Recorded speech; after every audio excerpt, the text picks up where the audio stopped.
2016, 13. aprill väljastati mulle isekopeeruv väärteoprotokoll 360 lõpuga.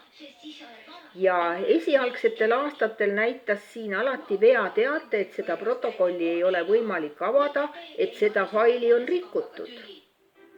Nii, nüüd on siis see 20. aastal, näeme, et on asjad korda tehtud, aga mind just huvitas see, et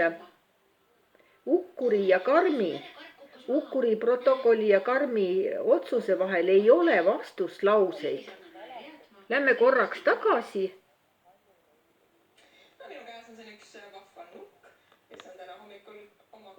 Vaadake,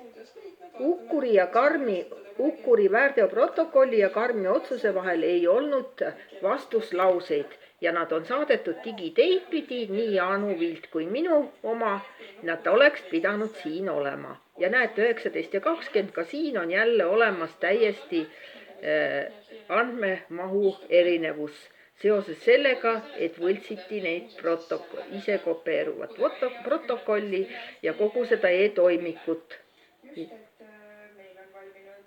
Vastuslauseid toimikus ei ole. Ja enam ei anna ka veateadet, nagu algselt andis.